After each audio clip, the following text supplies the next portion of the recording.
पिछली वीडियो में हमने जो पढ़ा था सिमिलरिटी पढ़ाई थी। सिमिलरिटी हमने क्या बताई थी, अगर दो ट्रायंगल आपस में सिमिलर हैं, सिमिलर का मतलब अगर उसके कोई भी दो एंगल इक्वल हैं, तो वो ट्रायंगल क्या होगा, सिमिलर होगा, यानी कि समरूप होगा। अगर दो ट्रायंगल आपस में समरूप हैं तो उनकी जो कोरस्पोंडिंग साइड का रेशियो है वो बराबर होगा। ये मैंने पिछली क्लास में बताया था। अब हम क्या करेंगे, हम देखेंगे कैसे यूज हो रहा समरूपता का, सिमिलरिटी का यूज कैसा हो रहा। सिमिलरिटी का यूज देखो कैसा हो रहा। सपोज एक ट्रायंगल है,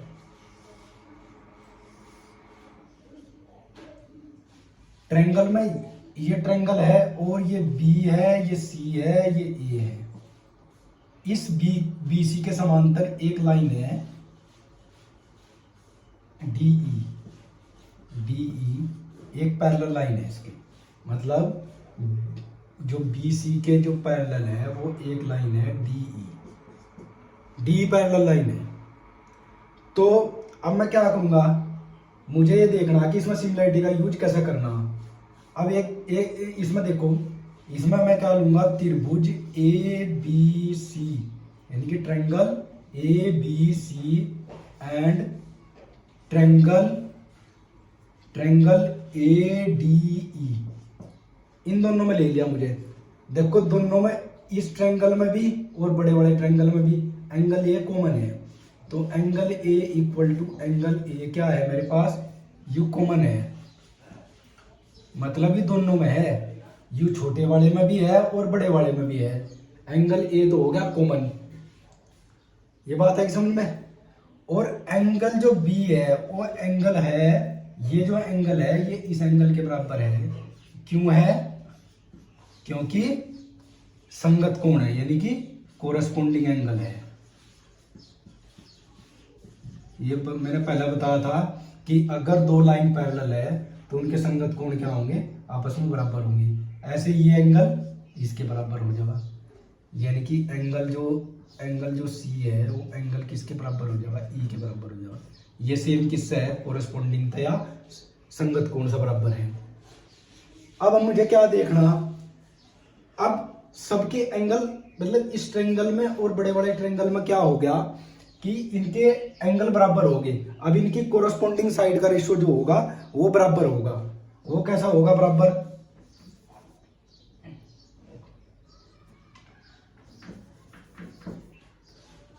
ये था ना ट्रायंगल,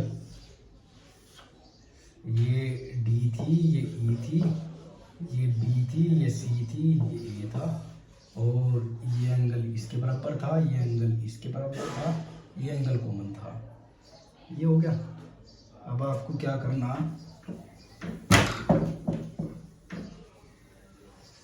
आपको जो है, अब देखो इसमें क्या करना, जो अब इसमें एंगल बराबर हो गए सारे। अब इनकी कोरस्पोंडिंग साइड का रेशियो मुझे बराबर करना। कोरस्पोंडिंग साइड का रेशियो कैसे बराबर होगा, अगर मैं बड़े बड़े ट्रायंगल की साइड ए बी लेता हूँ, ये साइड लेता हूँ, ठीक है, तो छोटे वाले की क्या लेनी पड़ेगी मुझे, छोटे वाले की लेनी पड़ेगी मुझे ए डी,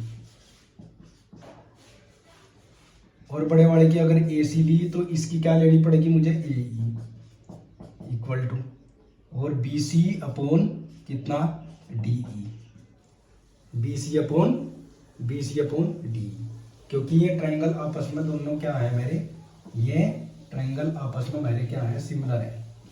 ये बात है कि समझ, ठीक है।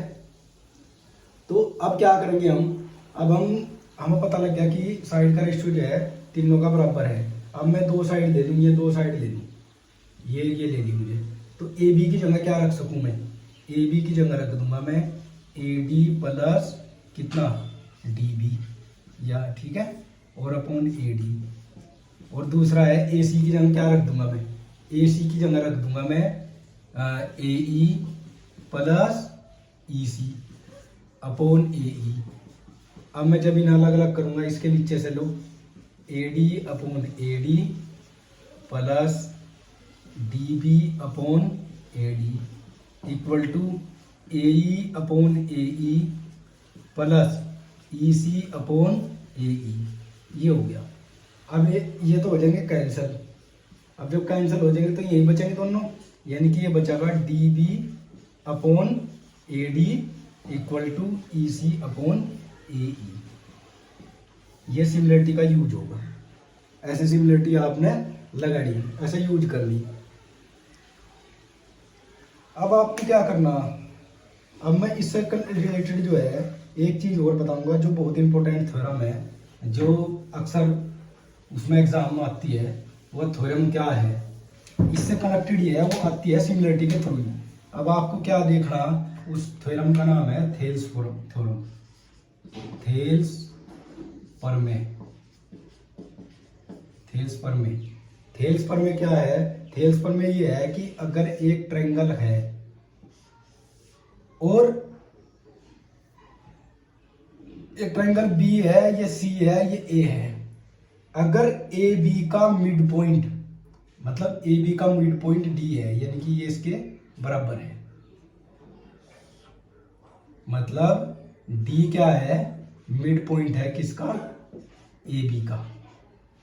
ऐसे ही ई जो है वो क्या मिड पॉइंट है, मिड पॉइंट किसका है, वो है ए सी का। और साथ में क्या दे रखा, साथ में दे रखा कि बी सी जो है वो पैरेलल है किसके, डी ई के। तो इसमें क्या होगा, जो डी ई की जो लेंथ होगी वह आधी होगी बी सी की, हाफ ऑफ बी सी, ये होगी आधी। ये बात है समझ में, मतलब थेल्स थ्योरम क्या कह रहा है, ये पीछे से आया। अगर पीछे देखोगे इसमें, देखो मुझे क्या, अभी मुझे थ्योरम प्रूव करी थी, ए डी अपॉन कितना, ए डी अपॉन कितना, A B equal to A E upon कितना, ए ई अपॉन ए सी, ये करा था हमने, अभी करी थी। तो इसमें क्या करना आपको, अब मुझे क्या निकालना, अब एक चीज हो रहा है इसमें, बी सी अपॉन कितना, D E, B C upon D हो गया। अब देखो ए डी कितनी है, ए डी और ये डी बी, ये वन वन मान लो, ये वन है, तो ए डी कितनी है, ए डी है 1, ए बी है 2। भाई ए डी तो है 1, ए बी कितनी है 2, ऐसे ये कितनी है, ये भी ऐसे ही है, ये 1 है, ये 2 है, equal to B C upon कितना हो गया, डी ई। अब देखो, अब डी ई कहाँ चली जाएगी, यहाँ चली जाएगी, तो कितना हो जाएगा, बी सी इक्वल टू कितना हो जाएगा, हाफ ऑफ डी। ये थेल्स थ्योरम का है, बहुत ज्यादा इंपोर्टेंट है ये बहुत ज्यादा इंपोर्टेंट है। अब आपको क्या करना है, इससे कनेक्टेड एक मैं क्वेश्चन बताऊंगा। देखो एक क्वेश्चन ये है कि एक ट्रायंगल गिवन है, ये बी है, ये सी है, ये ए है, ए बी का मिड पॉइंट है डी, ए सी का मिड पॉइंट है ई, और इसका मिड पॉइंट है एफ, और इससे मुझे एक ऐसा ट्रायंगल फॉर्म कर दिया। और इसमें यह भी गिवन है कि जो डी ई है बी सी के पैरेलल है, ए ई जो है डी एफ के पैरेलल है, और ये ई एफ है वो किसके पैरेलल है, ए बी के पैरेलल है, और मिड पॉइंट भी है। तो अब अगर ये कह रहा कि क्वेश्चन में अगर ये 8 है, और अगर ये 10 है, और अगर ये 6 है, तो पूछ रहा कि ये अंदर जो ट्रायंगल दे रखा है इसका मुझे पैरामीटर निकालना, यानी कि परिमाप निकालना कि ये सारा कितना होगा। तो आपको क्या करना, देखो अगर ये 8 है और ये लाइन इसके पैरेलल भी है, मिड पॉइंट भी है, तो ये 4 हो जाएगा। अब ये थ्योरम बताई थी। और ऐसे ही अगर ये 10 है तो ये 5 हो जाएगी, आधी हो जाएगी। ऐसे ही ये कितनी है, 6, तो ये 3 हो जाएगी। तो इन सबको जोड़ेंगे, कितना हो जाएगा इसका परिमाप, 4 + 5 + 3 इक्वल टू कितना, 12। ऐसा हो जाएगा। ये हम डायरेक्ट भी कर सकते हैं। डायरेक्ट क्या करना, बाहरले का परिमाप कितना है, बाहरले का परिमाप है 8 से 14 10 24, 24 का आधा कितना हो गया, 12। तो ये थेल्स थ्योरम है, बहुत ज्यादा इंपॉर्टेंट थ्योरम है, इसको ध्यान रखिए।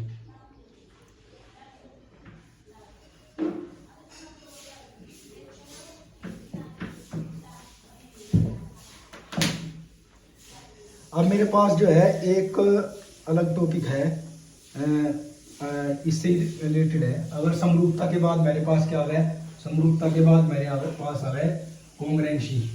कॉन्ग्रुएंसी क्या है,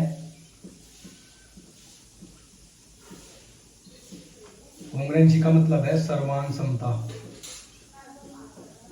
सर्वांग समता, कॉन्ग्रुएंसी का मतलब है सर्वांग समता। अब सर्वांग समता जो है, सर्वांग समता में क्या करना, वह सिमिलरिटी में क्या था, सिमिलरिटी में इसमें जो है, सिमिलरिटी में पीछे हमने बताया था कि इनका साइज तो रहेगा छोटा बड़ा, लेकिन कॉन्ग्रुएंसी में क्या होगा, कॉन्ग्रुएंसी में साइज भी उतना ही है और शेप भी उसके जैसी है। कॉन्ग्रुएंसी का मतलब है सेम से शेप और साइज दोनों क्या होंगे, इक्वल होंगे, ये मतलब है इसका। उसमें क्या था, उसमें शेप तो एक जैसी थी लेकिन साइज जो है वो छोटा बड़ा था।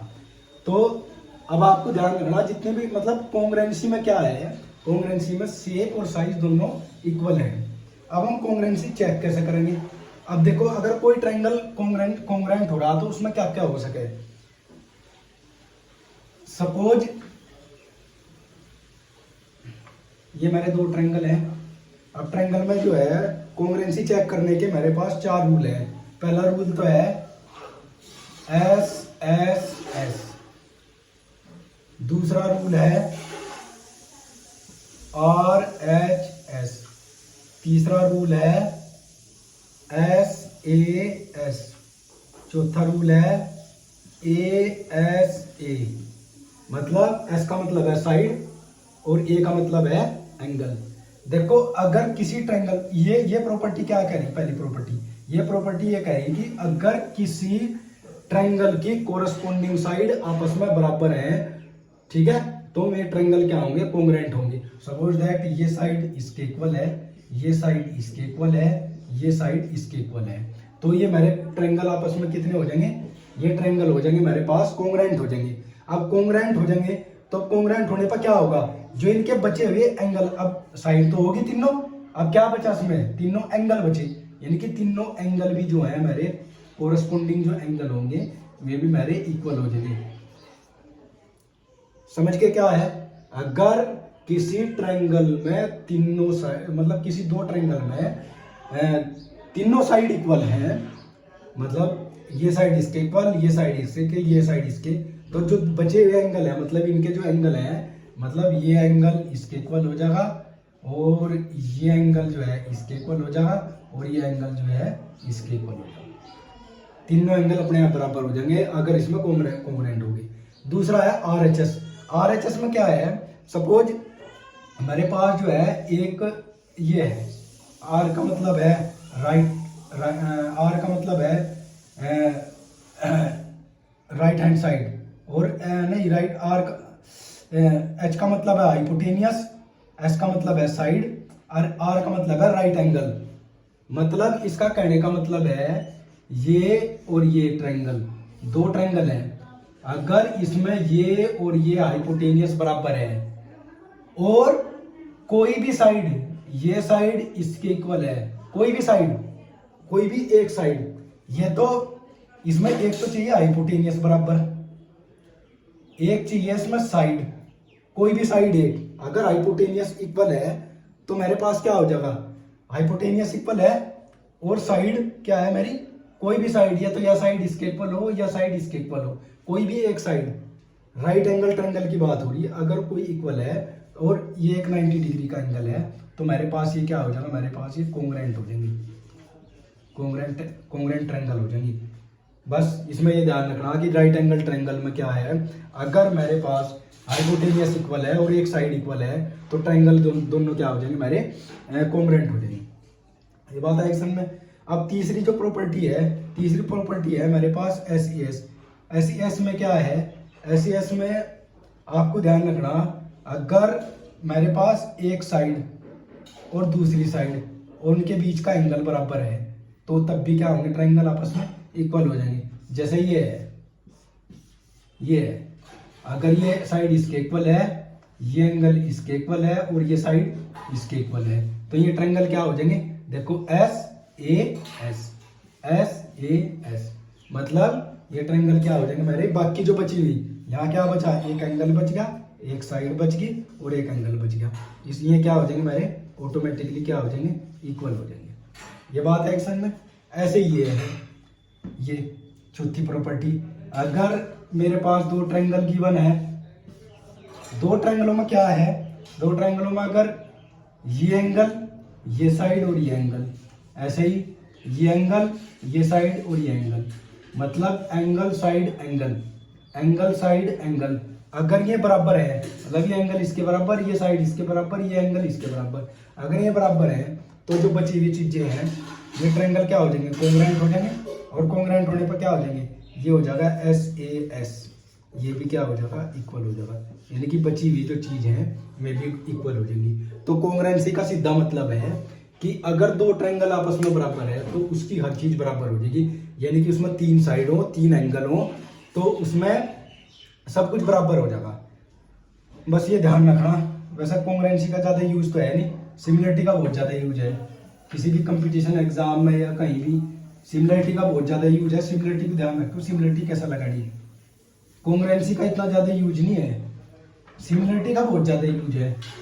अब सिमिलरिटी हम चेक कैसे करेंगे, वो मतलब आपको बताया दी कैसे करना, उसमें सिर्फ याद ये देखने की कोई भी दो एंगल अगर बराबर है तो तीसरा तो अपने आप बराबर हो जाएगा, और तीसरा अगर बराबर हो गया तो दोनों ट्रायंगल क्या होंगे मेरे, सिमिलर हो गए, और सिमिलर होने पर उनकी कोरस्पोंडिंग साइड का रेशियो क्या हो गया, बराबर हो गया।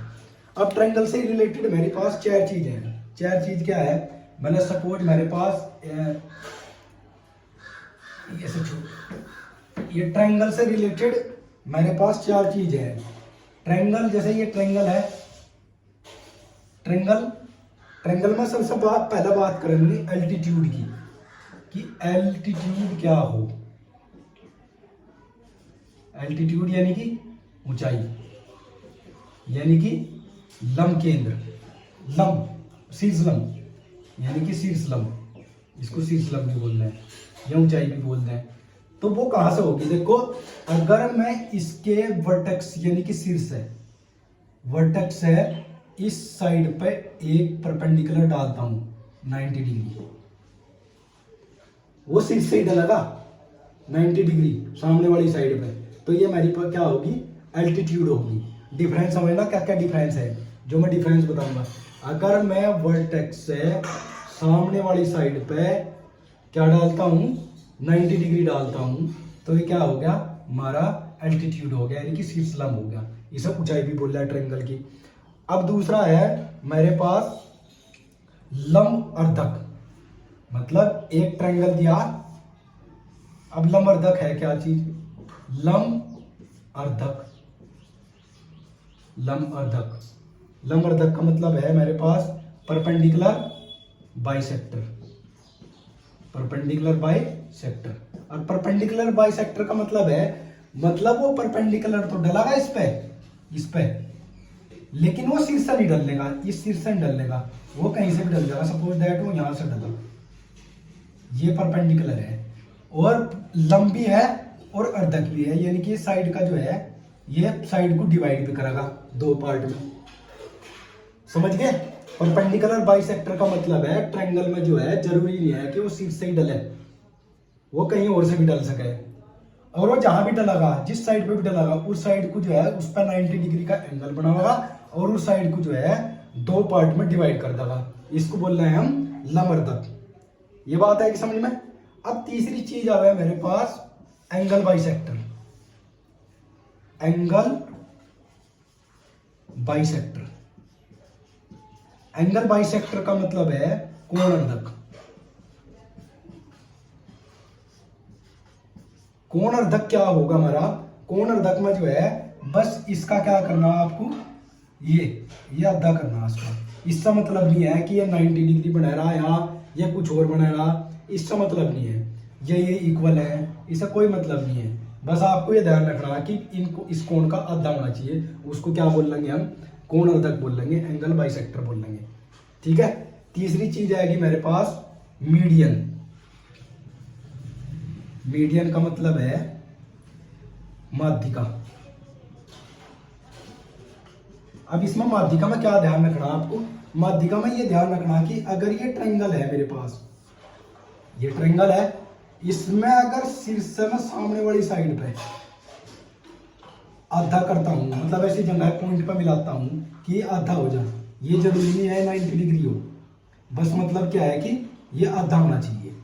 तो ये क्या है हमारा, ये हो जाएगी हमारी माध्यिका यानी कि मीडियन, ये हो जाएगा मीडियन। बस ये चार डिफरेंस आपको पता होना चाहिए कि एल्टीट्यूड क्या हो, लंबवर्धक क्या हो, एंगल बाइसेक्टर क्या होगा, मीडियन क्या होगा, ये आपको ध्यान रखना। और इससे कनेक्टेड जो है अब 3-4 प्रॉपर्टी है वे भी ध्यान रखनी, उससे क्वेश्चन पूछे जाएंगे। क्वेश्चन क्या पूछे जाएंगे, सबसे पहले मैं बात करूंगा लंब केंद्र की, लंब केंद्र, लंब केंद्र, लंब केंद्र यानी कि perpendicular ortho centre, ortho centre. Ortho centre क्या होगा, ऑर्थो सेंटर ये है अगर कोई ट्रायंगल है मेरे पास, ये ट्रायंगल गिवन है। अब ट्रायंगल में क्या है, ट्रायंगल में मुझे बताया था कि लंब कहां से डालना, एल्टीट्यूड मुझे यहां से डालनी, ये एक एल्टीट्यूड होगी, ये दूसरी एल्टीट्यूड होगी, ये तीसरी एल्टीट्यूड होगी, ये होगी। जो ही पॉइंट है ये मेरा है ऑर्थो सेंटर, इसको हम बोल रहे हैं ऑर्थो सेंटर, ये हमारा ऑर्थो सेंटर है। ये बात है एक समझ में। अब आपको यही ध्यान रखना कि अगर एक ट्रायंगल के तीनों वर्टेक्स है सामने वाली साइड पे, अगर मैं परपेंडिकुलर डालूं तो जिस पॉइंट को क्रॉस होकर जाएंगे, जहां भी मीट करेंगे, उस पॉइंट को हम क्या बोल लेंगे, ऑर्थो सेंटर बोल लेंगे। ये ध्यान रखना। इसके बाद आता है मेरे पास, इसके बाद जो पॉइंट है ये आता है perpendicular bisector, perpendicular bisector. Perpendicular bisector का मतलब क्या है, नहीं परपेंडिकुलर बाइसेक्टर नहीं, परपेंडिकुलर नहीं, ये आता है सरकम सेंटर, सरकम सेंटर।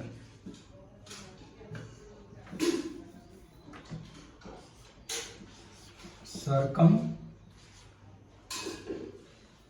परपेंडिकुलर बाइसेक्टर के बाद जो है मेरे पास जो आता है वो आता है सरकम सेंटर।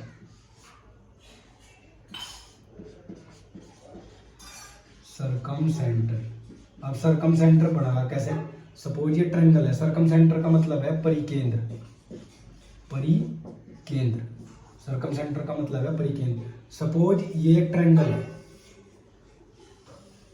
अब मुझे क्या बताया था, सरकम सेंटर क्या बनेगा, परपेंडिकुलर बाइसेक्टर से बनेगा, यानी कि लंबवर्धक से बनेगा। मुझे इस साइड का जो है ऐसा कर दिया, इस साइड को ऐसा कर दिया, ये परपेंडिकुलर भी है बाइसेक्टर भी है। दूसरा मुझे यहां से कर दिया, यहां से ये परपेंडिकुलर भी है बाइसेक्टर भी है। और तीसरा जो है कौन सी साइड रहेगी, ये रहेगी ना, इस साइड को मुझे है ये डाल दिया, ये परपेंडिकुलर बाइसेक्टर हो गया, ये तीनों है नी। जो ये पॉइंट होगा ये हमारा सरकम सेंटर होगा। और सरकम सेंटर को ध्यान रखना कि सरकम सेंटर में क्या हो, सरकम सेंटर में अगर ये ट्रायंगल है तो अगर ये पॉइंट है तो ये और ये इक्वल हो जाता है। तो इसका मतलब क्या है, एक सर्कल जो है इनके वर्टेक्स को जो है छू कर जाता है, मतलब यह चीज और यह चीज बराबर हो जाएगी।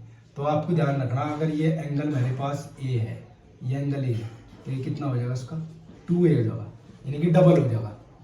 ये प्रॉपर्टी है सरकम सेंटर की। ऐसे ही अगर एंगल बी है तो ये कितना हो जाएगा, ये 2b हो जाएगा।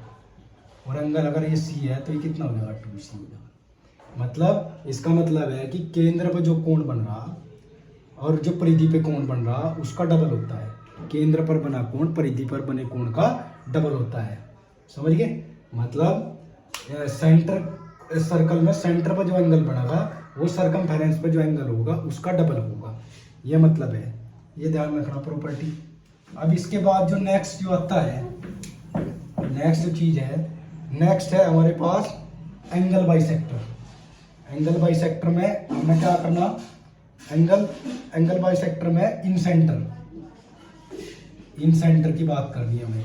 इन सेंटर किसके थ्रू बनेगा? एंगल बाइसेक्टर के थ्रू, यानी कि इसको क्या होगा? अंतकेंद्र, इसको बोल लेंगे हम अंतकेंद्र।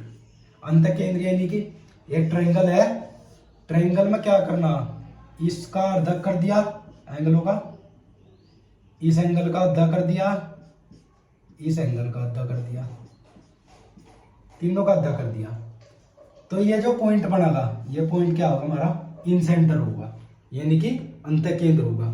और अंतकेंद्र में ध्यान रखना कि अंतकेंद्र में क्या होगा?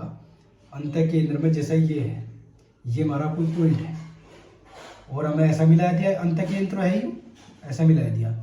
तो अगर ये एंगल ए है, और एक बात और ध्यान रखनी, ये जो है इसके अंदर सर्कल बना हुआ है, इसलिए हम क्या बोल रहे हैं? इसे इन सेंटर बोल रहे हैं, यानी कि जो ट्रायंगल के अंदर क्या है? हमारा सर्कल है, उसका ये सेंटर है, यानी कि इन सेंटर है।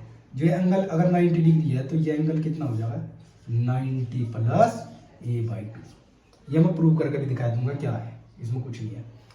और ऐसे ही एक प्रॉपर्टी हो रहा है, अगर मैं इसकी साइड को आगे बढ़ाऊंगा, ऐसे बढ़ा दिया, और यहाँ इस एंगल को बाइसेक्टर करूं, मतलब जो पैर जो का जो एंगल है, इसे छोड़ के एंगल को इसका बाइसेक्टर करूं, इसका बाइसेक्टर कर दिया, जिस पॉइंट पे ये मिलेगा, ये एंगल कितना होगा? ये एंगल होगा 90 माइनस a/2। ये ध्यान रखना, बहुत ज़्यादा इंपॉर्टेंट प्रॉपर्टी है इन सेंटर में। ये ध्यान रखना कि अगर एंगल का बाइसेक्टर किसी पॉइंट पे मिलता है तो उसे हम इन सेंटर बोलते हैं, और उसके अंदर सर्कल ड्रॉ होता है। और इन सेंटर पर जो एंगल अगर ए है तो ये एंगल कितना हो जाएगा? 90 प्लस a/2 हो जाएगा। और अगर हम इसकी साइड जो है आगे बढ़ाए लें और इन एंगल का अगर हम वो करें बाइसेक्टर, जिस पॉइंट पर मिलेगा, इसकी क्या रिलेशन है? 90 माइनस a/2। और ऐसे ही यहाँ हो जाएगा, ये एंगल कितना हो जाएगा? ये एंगल अगर b है, ये एंगल b है, तो ये एंगल कितना हो जाएगा? 90 प्लस b/2। ऐसे ही एंगल अगर ये c है तो ये एंगल कितना हो जाएगा? 90 प्लस c/2। बस ये प्रॉपर्टी है। अब लास्ट में जो है आपके पास जो है, लास्ट का जो टॉपिक जो है मेरे पास बचा क्या? माध्यिका बची, यानी कि मीडियन। लास्ट का टॉपिक है मीडियन, यानी कि माध्यिका। लास्ट का टॉपिक है माध्यिका। माध्यिका में क्या बताया था? बस साइड का आधा करना, बस इसमें क्या है? जैसे लेकिन वर्टेक्स है, वर्टेक्स है, सामने वाली साइड आधी कर दी, ये सामने वाली साइड आधी कर दी, सामने वाली साइड आधी कर दी, ये बराबर है। अब ये ध्यान रखना, ये 90 नहीं है, ये भी ध्यान रखना 90 नहीं है, समझ गए? वो ट्रायंगल के ऊपर है कि ट्रायंगल कैसा है।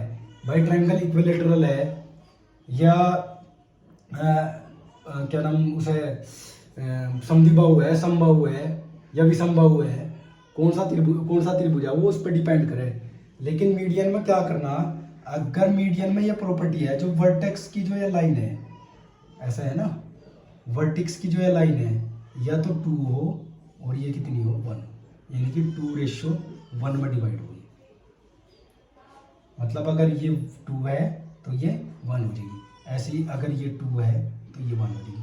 मतलब वर्टेक्स से जो मीडियन तक की लेंथ है, वर्टेक्स से जो मीडियन तक की लेंथ है वो तो होगी 2 और ये होगी 1, यानी कि अगर या 10 है तो या 20 हो जाएगी। समझ गए? तो मीडियन की लेंथ आ जाएगी मेरी, कितनी मीडियन की लेंथ है। बस ये ध्यान रखना की प्रॉपर्टी। बाकी इससे रिलेटेड जितने भी क्वेश्चन है मैं नेक्स्ट क्लास में कराऊंगा कि कैसे करना, क्या करना। मीडियन के क्वेश्चन, ऑर्थो सेंटर के क्वेश्चन, सर्कम सेंटर के क्वेश्चन, इन सेंटर के क्वेश्चन, और कॉन्ग्रेंसी के कुछ क्वेश्चन और सिमिलरिटी के कुछ क्वेश्चन कैसे होंगे वो मैं बताऊंगा कैसे करना।